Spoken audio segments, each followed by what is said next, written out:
नमस्कार, news India देख रहे हैं आप। मैं हूं कुंदन जम्यार और मैं हूं आपके साथ निदा अहमद। और हेलो इंडिया की शुरुआत करेंगे हिमाचल प्रदेश की खबर के साथ। दरअसल हिमाचल प्रदेश के दौरे पर गृह मंत्री अमित शाह हैं। सुलह और पांवटा साहिब विधानसभा में आज उनकी रैली का कार्यक्रम है, क्योंकि 12 नवंबर को हिमाचल प्रदेश में वोटिंग होनी है कुंदन। और 8 दिसंबर को आएंगे विधानसभा चुनाव के नतीजे। हिमाचल प्रदेश में मतदान की तारीख अब दूर नहीं है। 68 विधानसभा सीटों वाले राज्य में 12 नवंबर को मतदान होना है। ऐसे में सभी राजनीतिक पार्टियां अपनी जीत को पुख्ता करने के लिए जनता से वोट की अपील कर रही हैं। और वहीं बीजेपी की अगर हम बात करें तो बीजेपी जो है अपनी जीत को दोहराने के लिए पूरी ताकत झोंकने की तैयारी कर रही है। और आज गृह मंत्री अमित शाह हिमाचल प्रदेश के दौरे पर है। अमित शाह आज हिमाचल प्रदेश की सुलह विधानसभा और पांवटा साहिब विधानसभा में जनसभा को संबोधित करेंगे। इस दौरान अमित शाह हिमाचल की जनता से अपने उम्मीदवारों के लिए वोट की अपील करेंगे। हिमाचल प्रदेश में बीजेपी की सरकार है। बीजेपी इस बार भी अपनी जीत को दोहराना चाहती है, इसलिए बीजेपी ने पूरी ताकत झोंक रखी है। और यही वजह है कि तमाम स्टार प्रचारक जो है वो हिमाचल का रुख कर रहे हैं। और इसी कड़ी में आज अमित शाह जो है वो हिमाचल प्रदेश के दौरे पर हैं और सुलह और पांवटा साहिब विधानसभा में आज उनके रैलियों का कार्यक्रम है। 12 नवंबर को वोटिंग होगी हिमाचल प्रदेश में। और अब वो वक्त बहुत नजदीक है जब चुनाव प्रसार जो है वो थम जाएगा, रुक जाएगा। उसके बाद सिर्फ और सिर्फ ऑप्शन जो बचेगा वो डोर टू डोर जाकर कैंपेनिंग करने का बचेगा। लिहाजा हिमाचल प्रदेश के दौरे पर तमाम दिग्गज जो है वो लगे हुए हैं।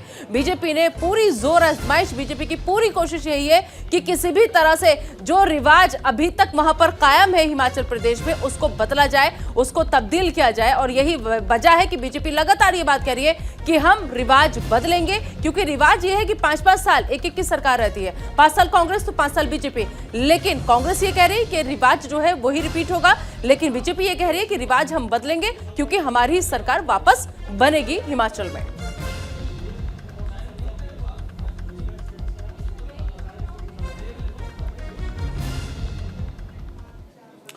और इस वक्त की एक और बड़ी खबर आपको बताते हैं। हेलो इंडिया में भारत जोड़ो यात्रा में शामिल होंगे मल्लिकार्जुन खड़गे। मध्य प्रदेश के बुरहानपुर में शामिल होंगे खड़गे। 7 सितंबर को कन्याकुमारी से शुरू हुई थी यात्रा। कश्मीर में जाकर खत्म होगी भारत जोड़ो यात्रा। बिल्कुल, राहुल गांधी को शिवसेना और एनसीपी का भी साथ जो है वो मिलने जा रहा है, क्योंकि भारत जोड़ो यात्रा में अब शरद पवार जो है वो भी शामिल होंगे। और साथ ही साथ आपको बता दें कि कांग्रेस अध्यक्ष मल्लिकार्जुन खड़गे आज भारत जोड़ो यात्रा में शामिल होने जा रहे हैं। खड़गे मध्य प्रदेश के बुरहानपुर से भारत जोड़ो यात्रा में शामिल होंगे कुंदन। राहुल गांधी की दरअसल भारत जोड़ो यात्रा 7 सितंबर को कन्याकुमारी से शुरू हुई थी, जो कश्मीर में जाकर खत्म होने वाली है। राहुल गांधी की भारत जोड़ो यात्रा को कई बड़े लोगों और राजनीतिक संगठनों का समर्थन भी मिल रहा है। शिवसेना और एनसीपी भी राहुल गांधी की भारत जोड़ो यात्रा के समर्थन में अब उतरती हुई दिखाई दे रही है। आज कांग्रेस की भारत जोड़ो यात्रा में शरद पवार और आदित्य ठाकरे भी शामिल होंगे। और साथ ही साथ आपको बताएं कि इस यात्रा में महाविकास अघाड़ी के कई और नेता ऐसे हैं जो आज यहां पर मौजूद रहेंगे। तो राहुल गांधी को अब शिवसेना और एनसीपी का साथ जो है वो मिलता हुआ नजर आ रहा है, क्योंकि तमाम धीरे धीरे इस काफिले के साथ दिग्गज लोगों का जुड़ना जो है हर दिन लगातार जारी है। और आज इसी कड़ी में आपको बता दें कि खड़गे जो है वो भी शामिल होने जा रहे हैं। भारत जोड़ो यात्रा का हिस्सा होंगे मल्लिकार्जुन खड़गे। हालांकि चुनौतियां बहुत है मल्लिकार्जुन खड़गे के सामने कुंदन, क्योंकि जिस स्थिति से अभी कांग्रेस गुजर रही है या फिर जिस कंडीशन में भी कांग्रेस पार्टी है, ऐसे में उस पार्टी की अध्यक्षता करना या ऐसे में उस पार्टी का अध्यक्ष होना अपने आप में बहुत बड़ी चुनौती है कि कैसे वो पार्टियों को इन मुश्किल दौर से उबार पाने में कामयाब हो पाएंगे। शुरुआती टेस्ट तो अभी दो राज्यों के नतीजे आ जाएंगे उसमें टेस्ट हो जाएगा। हालांकि उसमें बहुत ज्यादा भूमिका मल्लिकार्जुन खड़गे के नहीं रहेगी, क्योंकि हाल ही में उन्होंने कांग्रेस की कमान संभाली है। ऐसे में उम्मीदवारों को तय करना, वहां के लिए चुनाव प्रचार की प्लानिंग करना, ये सब उनकी जिम्मेदारी तो अब है। लेकिन लंबे वक्त से उन्होंने प्लानिंग नहीं की इन 2 राज्यों के लिए। लेकिन फिर भी 2 राज्यों के नतीजे बहुत कुछ बताएंगे।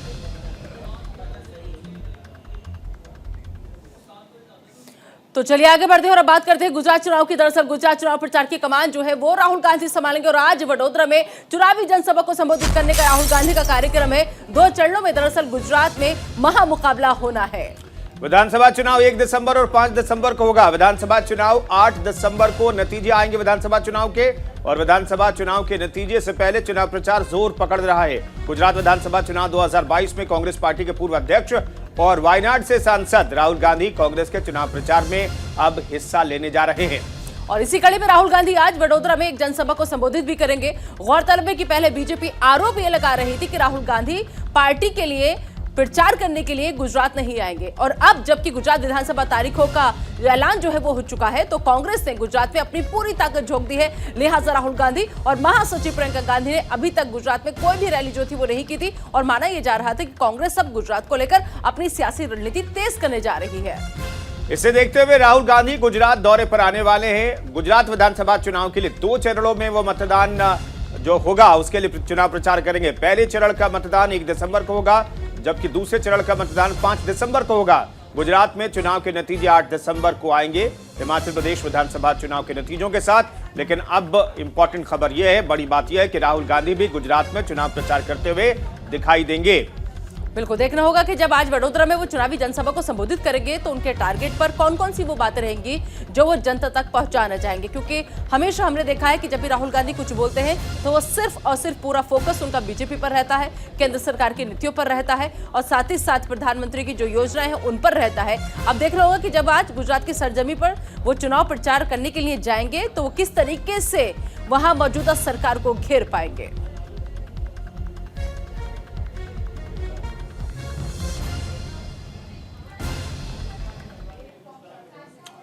और हिमाचल प्रदेश की बात करें तो हिमाचल प्रदेश के दौरे पर कांग्रेस महासचिव प्रियंका गांधी सतौन और सिरमौर में जनसभाओं को संबोधित करेंगी। सिरमौर में विशाल परिवर्तन प्रतिज्ञा रैली करेंगी प्रियंका गांधी।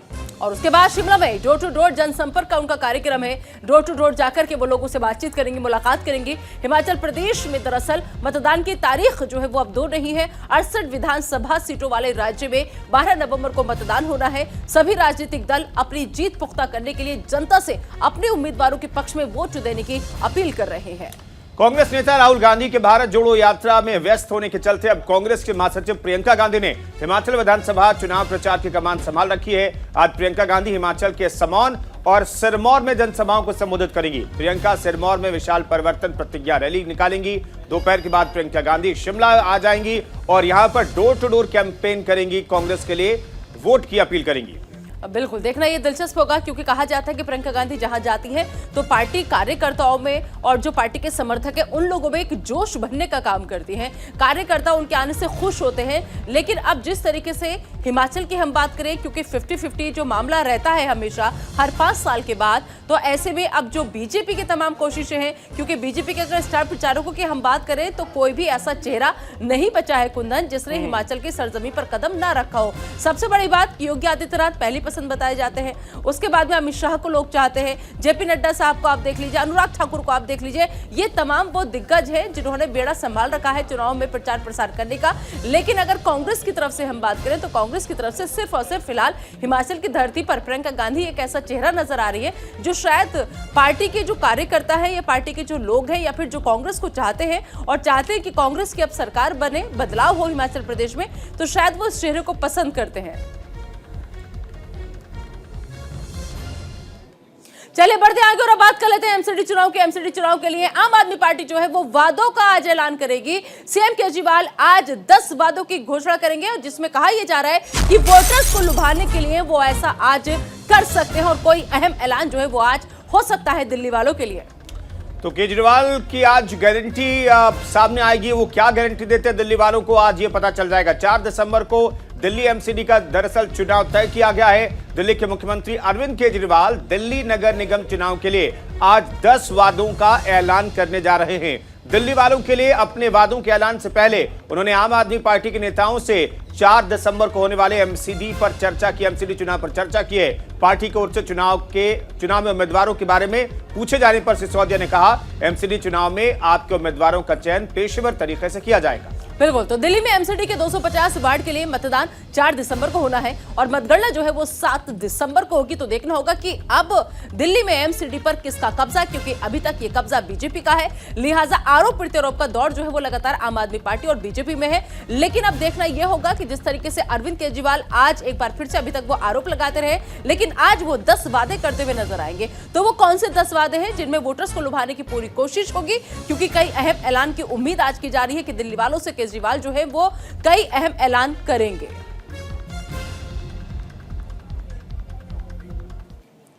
और दिल्ली की बात कर लेते हैं, दिल्ली एनसीआर की बात कर लेते हैं। दरअसल सुप्रीम कोर्ट में वायु प्रदूषण का मामला पहुंचा है। दिल्ली एनसीआर में वायु प्रदूषण पर अहम सुनवाई होगी। सुप्रीम कोर्ट में वायु प्रदूषण पर आज अहम सुनवाई होने वाली है।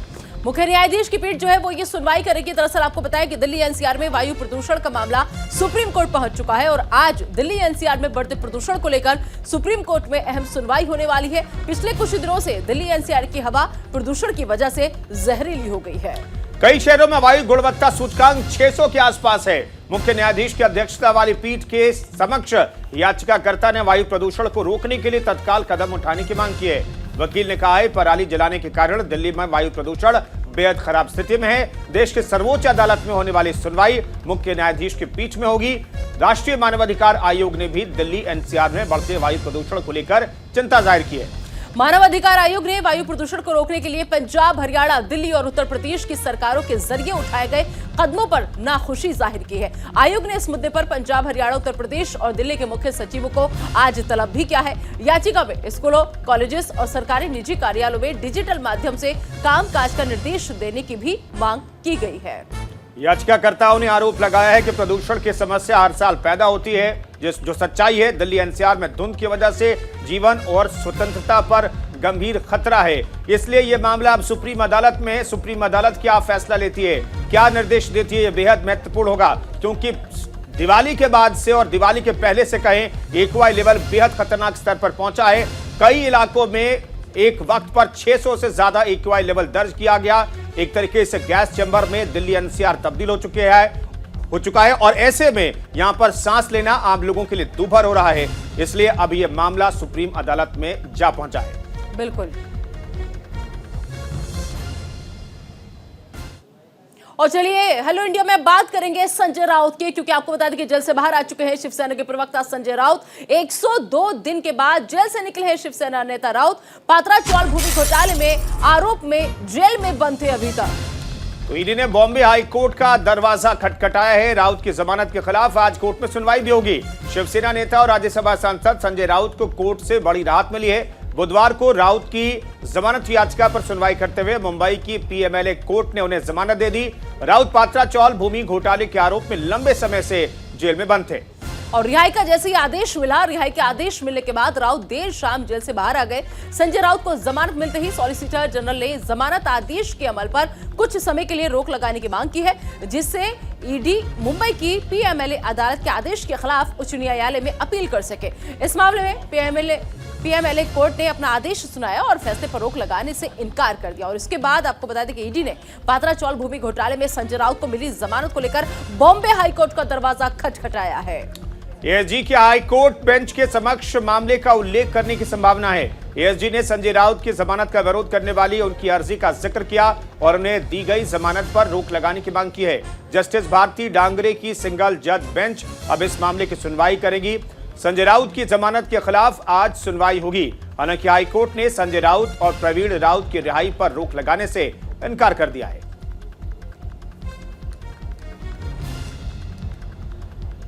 तो पात्रा चौल भूमि घोटाले में के आरोप में दरअसल राउत जो थे वो अभी तक जेल में बंद थे और 102 दिन के बाद वो जेल से बाहर आए हैं। और एक बड़ी खबर आपको बताते हैं, क्रिकेट के मैदान से T20 वर्ल्ड कप में आज भारत और इंग्लैंड के बीच मुकाबला होगा। जीत दिलाएगी भारत को फाइनल का टिकट। एडिलेड में भारत और इंग्लैंड के बीच आज सेमीफाइनल मुकाबला खेला जाएगा। बिल्कुल, दोपहर 1:30 बजे ये मुकाबला जो है वो शुरू होगा और जीतने वाली टीम फाइनल में पाकिस्तान के साथ भिड़ेगी। यानी कि फाइनल जो होगा वो सामने पाक टीम है। अब देखना होगा कि इंडिया जो है वो कितनी जी जान से, कितनी तैयारियों के साथ, क्योंकि अभी अगर खिलाड़ियों की बात करें हम यहाँ पर कुंदन, तो अच्छे फॉर्म में वो नहीं है और जिसकी वजह से खराब प्रदर्शन उनका वहां पर जा रहा है। तो फाइनल पाक से होना है। पाकिस्तान की टीम आईसीसी T20 विश्व कप के फाइनल में पहुंच गई है और अब भारत और इंग्लैंड के बीच जीतने वाली टीम से पाकिस्तान फाइनल में भिड़ेगा। तो पहले सेमीफाइनल मैच में पाकिस्तान ने न्यूजीलैंड को 7 विकेटों से हरा दिया। न्यूजीलैंड ने पाकिस्तान को 153 रनों का लक्ष्य दिया था, जैसे पाकिस्तान ने 3 विकेट खोकर हासिल कर लिया। इस बार के T20 वर्ल्ड कप में सुपर 12 में पाकिस्तान के शुरुआती 2 मैच हारने के बाद ऐसा लगा कि पाकिस्तान बाहर हो जाएगा सेमीफाइनल के रेस से, लेकिन किस्मत ने साथ दिया और पाकिस्तान सेमीफाइनल में पहुंचा और सेमीफाइनल जीत करके फाइनल में पहुंच चुका है। लेकिन इन सब के बीच अब तो नजर रखनी होगी आज 1:30 बजे होने वाले मुकाबले पर, क्योंकि भारत और इंग्लैंड की टीम आमने सामने होंगी और इस मुकाबले में जो टीम जीतेगी वो पाकिस्तान से फाइनल मैच खेलेगी। भारत की परफॉर्मेंस की बात करें तो अभी तक शानदार परफॉर्मेंस रही। एक सिर्फ साउथ अफ्रीका के खिलाफ मैच में भारत की बल्लेबाजी डगमगाई थी, लेकिन शुरुआती झटकों के बाद जो मिडिल ऑर्डर है, रोहित शर्मा की फॉर्म हालांकि चिंता की बात है। केएल राहुल थोड़े हद तक का फॉर्म में दिखाई दे रहे हैं, पिछले 2 मैच में उन्होंने अच्छी बल्लेबाजी की है। रोहित शर्मा का फॉर्म एक बड़ी चिंता की बात है, लेकिन वो अगर जिस मैच में चल जाए निदा तो फिर बहुत मुश्किल हो जाएगा इंग्लैंड के लिए। उसके बाद आप देखिए, आप कोहली की बात कर ले, वो जबरदस्त फॉर्म में। सूर्या की बात हर जगह हो रही है। सूर्य कुमार यादव अगर रंग में दिखे तो इंग्लैंड के लिए मुश्किल हो जाएगा ये मैच बचा पाना। बिल्कुल, और यादव का डंका इसलिए भी बज रहा है कि जिस तरीके से लगातार उनका हम प्रदर्शन की बात करें, बेहतर प्रदर्शन उनकी तरफ से किया जा रहा है, तो क्या जो आज की जीत है वो फाइनल का टिकट दिला पाएगी या नहीं दिला पाएगी, इस पर सबकी नजर जो है वो बनी हुई है। और इस वक्त एक और बड़ी खबर आपको बताते हैं। बीजेपी आज कर सकती है गुजरात चुनाव के प्रत्याशियों के नामों का ऐलान। इस वक्त की बड़ी खबर आप बता रहे हैं, न्यूज इंडिया लगातार दे रहा है इस पर अपडेट। 10 नवंबर को ही बीजेपी की आएगी पहली सूची। पहली सूची में 80 से 100 नामों का ऐलान हो सकता है।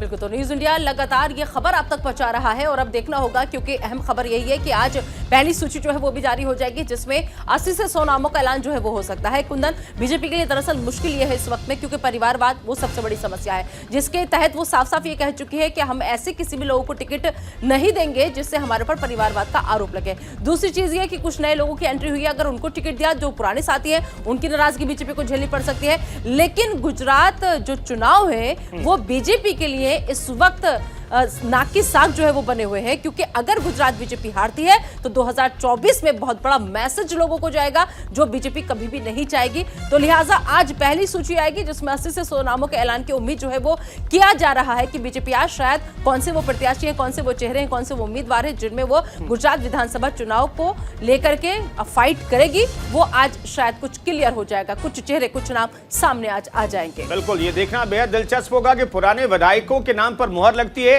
या फिर एंटी इनकम्बेंसी की कार्ड के तौर पर बीजेपी नए चेहरों पर दांव खेलती है। ये देखना सबसे इंपॉर्टेंट है। और अगली बड़ी खबर जम्मू कश्मीर से, जहां पर आपको बता दें कि जम्मू कश्मीर में आतंकी मॉड्यूल का भंडाफोड़ हुआ है। 3 आतंकियों को पुलिस ने गिरफ्तार किया है। हैंडलर शहबाज के इशारे पर दरअसल हथियार लेने ये लोग जम्मू आए थे, उसी दौरान इनकी गिरफ्तारी मुमकिन हो पाई। और बताइए जरा कि तेल के टैंकर के अंदर से भारी मात्रा में असलहे बरामद किए गए। 3 AK-56, एक पिस्तौल, 191 राउंड गोलियां जब्त की गई है।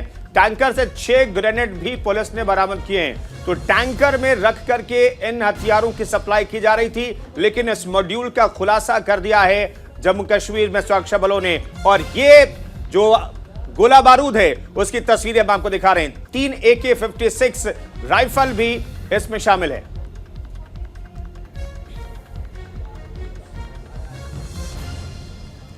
तो बड़ी खेप जो आतंकियों तक पहुंचाने की साजिश थी उसे सुरक्षा बलों ने नाकाम कर दिया। 3 लोगों को गिरफ्तार किया गया है और जो मॉड्यूल है वो बस्ट हुआ है। एक टैंकर में ये तमाम असलहे ले जाकर के सप्लाई करने की योजना थी।